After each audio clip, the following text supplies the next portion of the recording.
Here, Ken and I share our review of Montelimar, designed by Adam Starkweather and published by Compass Games.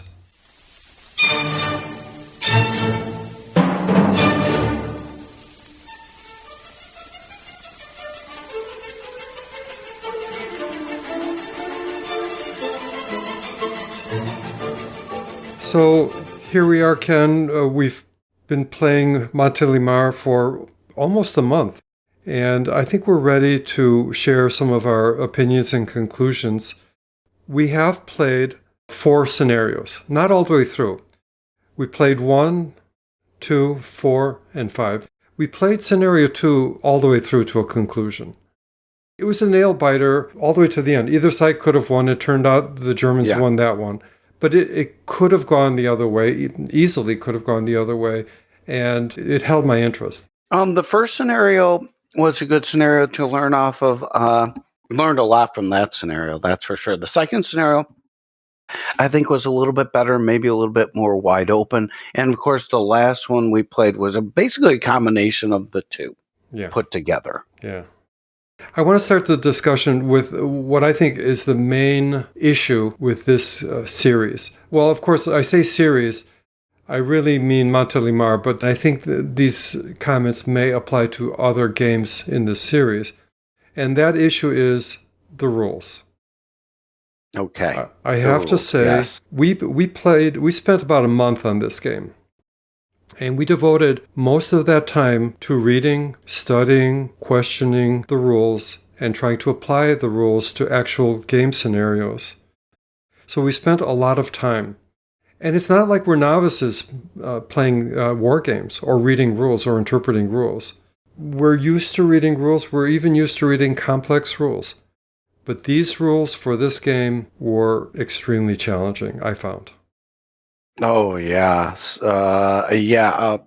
Lots of questions, lots of going back and forth on the concept. I think we may have spent, probably 2/3 of the time just discussing rules. Yeah. And how they would apply to the situation that we're in. We kept coming to one situation after another. Even by the time we got to this scenario, we were asking whether the red leader could stack with the white tank.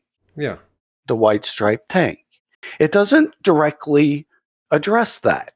But of course, it infers that you have to kind of read into that. I agree. I think the rules, the way they're written, require that the reader infer or deduce the correct application.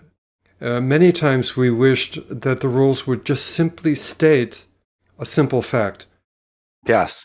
I'll give you an example. There's a rule that we learned from Adam. Adam, by the way, was very responsive to our questions.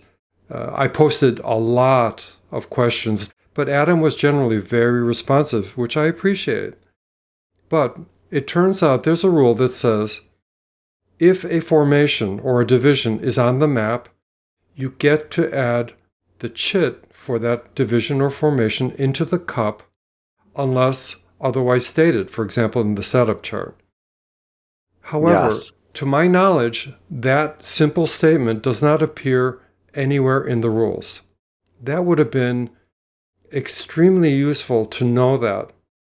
The first round of this particular scenario, the first turn, I didn't have those chips available because we didn't know the purple, the red, and the yellow were available. Right. And didn't for example, played the first scenario without them. Yeah. Or the first turn of this scenario without them.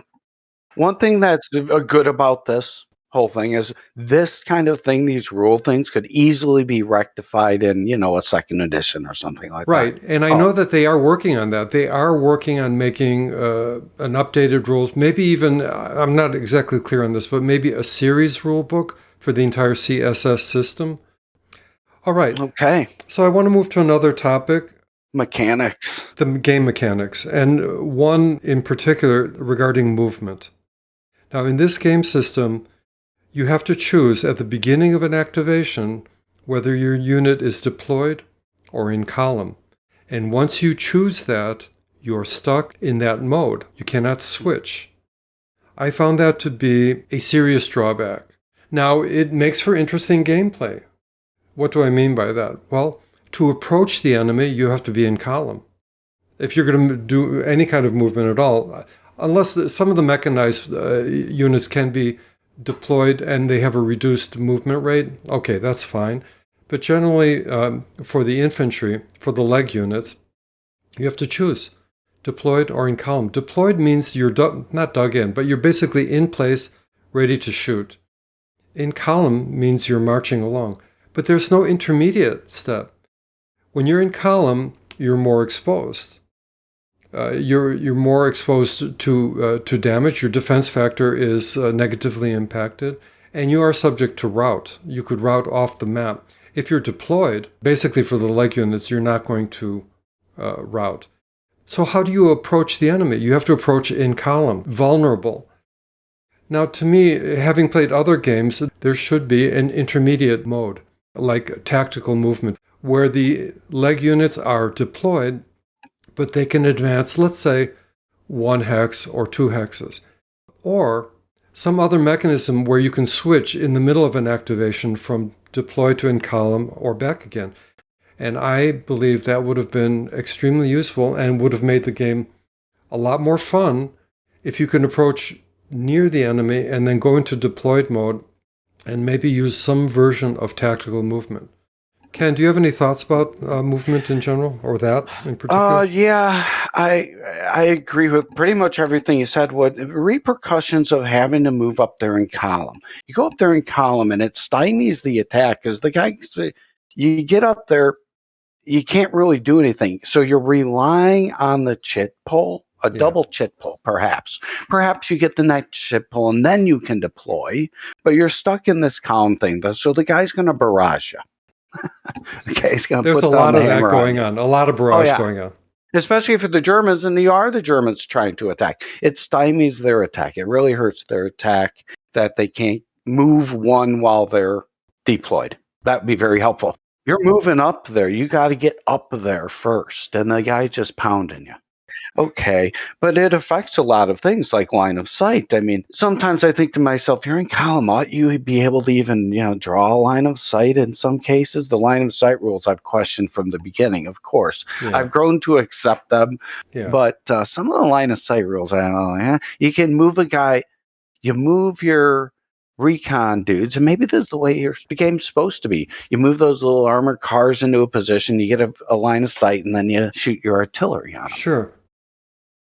Okay, let's go on to a more substantive issue, and I think this Got to really have one rules question right during the discussion, though. That's the thing. Okay, go. The combat system. There are firefights and assaults. What I'm including in firefight are direct fire, indirect fire, which is basically your artillery, and opportunity fire, if it's in range and in line of sight. I found the mechanics to be good, and I would say generally fun.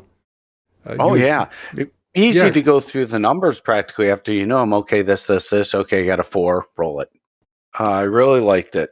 I did like that. One thing that enhanced it was the support weapons. I really liked how the support weapons worked. I love that you can do stuff with them and put them in certain places. They had a lot of them if you're the U.S., of course. Yeah. And I played the U.S., so I had a lot of support weapons, bazookas and heavy machine guns and anti-tank guns. That was cool. Actually, I played the Germans, and most of the times I felt that I was facing a hell of a lot of artillery and a hell of a lot of armored units where I generally did not have the benefit of those. I had mostly leg units, so I felt every time I moved, bam, I'd get barraged, I'd get stuck in place, no movement, and I'd have to wait till the wind came, so there's not much I could do. And also, in most of the scenarios we played, we were outgunned in terms of armor as well. So, I mean, that addresses play balance a little bit. At least I felt as playing the German side, it was always an uphill battle for me. Even though Scenario 2 came out well, but that was because I rolled a random event that got me reinforcements in time for them to actually do something. Boy, do those random events, boy, did they put the balance into... they affect balance really a lot. Some of them are like bricks on the scale. Yeah. In the early scenarios where they have their own special random events. Yeah. If you roll air support, and then reinforcements, the other guy doesn't have a chance, basically. It's, one or two good rolls. Well, that's how I won scenario 2. I got reinforcements in when things were looking bad, and then suddenly I get reinforcements and they move in. Well, it's classic because I immediately got the reinforcements after it. Yeah, the next turn after. Got in there. That was a good move. I like that, but they ought to link those reinforcemements in some fashion in that scenario so one side doesn't get overwhelmed. Yeah. So getting back to combat, as much as I like the firefight rules, the direct fire and the indirect fire and opportunity fire, I felt that the assault, I just could not get an assault to work. I tried several times. I just could not make it work. I was never in a position where I can make an assault count. And I tried even in cases where it didn't strategically help me. It didn't help my situation to, if I were to win the assault, it didn't improve my chances of victory. But I just wanted to try. Better off shooting. Yeah. But I wanted to try the mechanics, and I just could not get them to work. For me personally, it was an exercise in frustration. So there you go. Maybe there was a situation, maybe in the gameplay and game testing. I think assaults, in a different, in Tinian, Saipan, Guam, you might be right up against the guy, and you do have to do those things. Yeah, it just might not be very applicable in this. Yeah. Maybe there's a hex you just absolutely have to take and you have to occupy. Because, of course, when you're doing a firefight, you can eliminate the guy, but you can't move in. So that's just something you need to be aware of. Okay, so I've spent a fair bit of time talking about things that kind of bother me or annoy me, and I don't want to leave people with the idea that I hate the system. I get that. There are things I liked, and as I said in the beginning, we actually had fun. We had fun, especially scenario 2, which ended up being somewhat of a nail-biter. But there are some things that I think are well done. I think the map is very well implemented. So the map is nice to look at, easy to read. We maybe had 1 or 2 issues with line of sight, but they were not insurmountable. But I love the dots in the middle. It clearly identifies what the terrain is. I did not struggle with elevation, although maybe in a more complicated map, maybe it's a little more challenging. I don't know, but it seems good. I like the map. I got used to it. Quite honestly, I wish they would just stuck to traditional filling the hex with the terrain feature and left it at that. That suits my style better. Okay, difference of opinion. Yes, but it's nice artwork, though. Nice artwork. Yeah. Another thing I liked is I actually do like the chit-pull system. It introduces an element of chance. It's uncertainty. You can't just move everything perfectly into position. We play other games where we spend a long time moving all the units on our respective sides and getting them perfectly into position. Maybe even moving back to make sure that we've eked out every advantage. With the chit-pull, so painstaking sometimes. Okay, yes. but it's fun. Way. That's the point. Yeah, it is fun. But that's one way of playing. With the chit-pull system, there's uncertainty. Am I going to activate this formation before the other guy does and blocks my way? And how do I line up my assault? And will I have the next chit so that I can pull off the assault? It makes for tension. I had no problems with the chit-pull system per se. I loved it. This was one of my favorites. This is a great chit-pull system. Great. Great. Yeah. Get to choose how to do it, when to do this, kind of when to do that, how they come out all matters, all that kind of stuff. How you put them in. Yeah. You can buy a chit. You can reserve a chit so that you can buy it at the opportune moment. So that was cool. Not only do you put them in the cup, you can hold some back and then play them at the correct time. It matters how they come out and how you play them. Critical. It does lengthen that play, though. The length of the turn goes. So we're painstakingly putting our men into position on a chit pull. Yeah. Oh my gosh, he's got to go here. He's got to go here. You're spending this. And then you pull a chit and you're like, okay, that's it. Now I got to do something totally different. It's like. Yeah. Actually, I remember a couple of times. So, for example, the Americans, you would get the TF Butler formation. You put everyone in formation, and then you're satisfied. It's like, okay, I'm ready now for whatever. Right. And then the next chit that comes out is U.S. Direct Command. Well, in one particular case, that might be good. In another, where you've got everyone in position and you're just waiting to see what the other guy does, it's like, no, I don't want that. So, So now you're going through another, how long of painstakingly putting your guys in position. It lengthens that. Boy, we spend a lot of time on a turn. We would spend literally 2.5 hours, and we'd be like, wow, man, we just got through the chit-pulls. Yeah. And not much happened, maybe, even. Oh, no. Because you're going, okay, I got to do this. And that's the fun part about it. I get that. Yeah. Love the heroes, by the way. You know that. Oh, yeah, Love the heroes. Gotta have a shout out to the heroes. I know. You got a few. I didn't get any. I don't think you did. No, I didn't. One thing, the wind only comes up once per turn. And that makes for interesting gameplay, too, because if the wind comes out early, and then you're barraging the hell out of my guys, they're stuck until the next turn. So because barrage is so much of the game. You barrage, it's very barrage, and when it wipes them all out, you're like, okay, gotta start over. Okay, so here's another thing that's worth mentioning. You and I play a fair number of games, and if you think about, for example, World War II, Battle of the Bulge, Normandy invasion, the East Front, maybe Market Garden, those are the big ones. This is a very little known action.